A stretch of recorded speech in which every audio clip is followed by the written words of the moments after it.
With the current increase of price for electricity and also with the fuel, I think this is going to have a chain reaction for all the food sectors and manufacturers.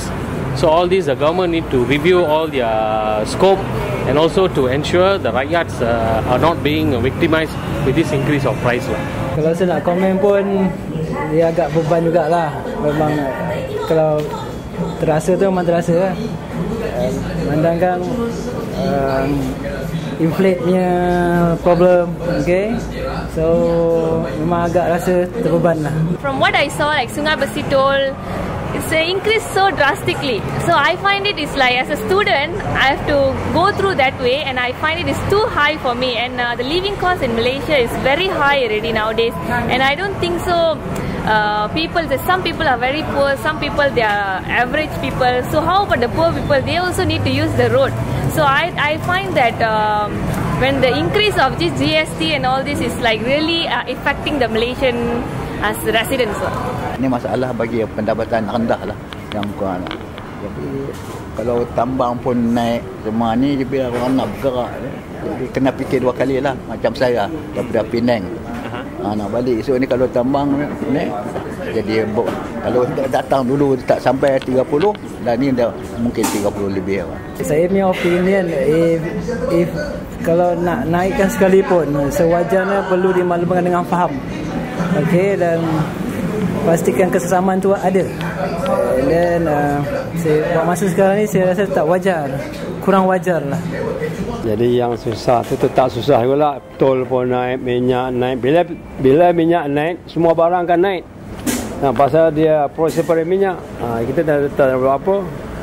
Jadi saya mencadangkan agar kerajaan dapat memikirkan semasa-masa lah untuk menaikkan barang-barang ni. Tak patut lah, saya rasa. Sebab rakyat sudah susah. Lagipun BM janji takkan naikkan semua benda sebelum dia menangkan undi ni. Sekarang dia tolakkan semua benda tu. Dia tipu. Dan sekarang dia nak naikkan semua benda dari sekali. Menteri bodoh. Cukai tak ada turun. As for me and my family, we are retired. Okay. We are retired from government service. Okay. With our meager pension, we find it difficult to make ends meet. But nevertheless, we can see that the government is also aware of the hardship of those less fortunate, and they are coming up with the BRIM payment, which is very helpful to us. Benda ni akan dirancang secara teliti supaya dia tidak menjejaskan rakyat dan juga tidak menjejaskan kerajaan. Benda ni perlu supaya kos kenaikan ni macam mana pun akan berlaku kan. Cuma tinggal lagi dalam satu keadaan yang mana sabarlah, yang harmoni lah. Jadi pihak kerajaan akan study lah apa keperluan-keperluan yang perlu naik dan rakyat dapat dia punya benefit lah. Jadi itu je lah, bukannya masalah apa. Sekarang hidup pun sudah susah. Gaji tu tak naik. Gaji tak ada naik, harga barang semua naik, petrol naik. Dalam tahun ni berapa tahun petrol so naik berapa kali yo? Sekarang nak hidup dengan KL ni berapa ribu perlu dia rasa? Paling kurang 4,000. Hah? 5,000 pun tak cukup. 5,000 pun tak cukup. Kalau you ada family, kira lah you 2 orang anak. You kira lah itu kos. Mana cukup? Kereta, rumah, bayar semua. Harga rumah sekarang berapa? Satu. PPR dia sewakan seorang 500 satu bulan, gaji minimum 900. Apa orang mau makan? Itulah saya cakap. Barang asas semua dah naik. So macam mana? Memang kita tak agree lah. Kita memang tak agree pasal apa dia suka naik ikut suka hati dia. Dah lah mahal, gaji tak naik. Income tax semua dia charge lagi. Income tax pun tak turun. Mana boleh macam tu? Everything dia mau naik, cukai semua dia mau, GST dia mau, everything dia mau.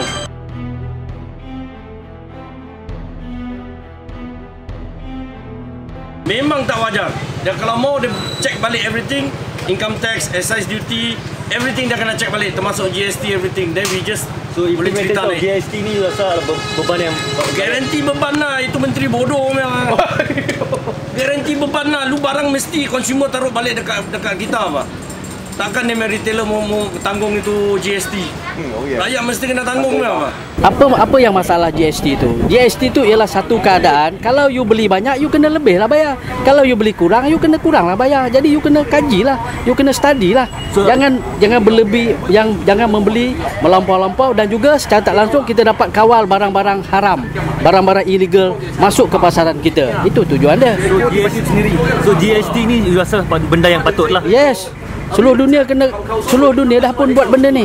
Jadi kita dapat kawal kemasukan kebanjiran barang-barang yang tidak bercukai. Jadi secara tak langsung kita dapat cegahlah benda tu.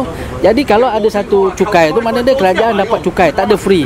Kalau you tengok contoh dia banyak rokok haram di pasaran kan. Siapa yang mendapat keuntungan ni? Tak ada siapa dapat keuntungan. Ya, itu yang pemasalah negara, itu masalah negara. Kalau kita tak kawal secara sistematik. No, I think this is not the right time to implement the GST because the government itself has not drawn up the actual frame how the GST is going to be implemented. So I think the government has to be prepared with the GST before implying this GST to the people. We are not ready for GST yet at this point of time. Unless if the salary is increased, that will be good. That will be good for everyone.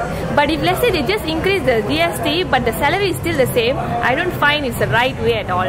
This tax, some of us are not very clear on how the tax is going to be. But nevertheless, the government should be sensitive to the needs of the people and act accordingly.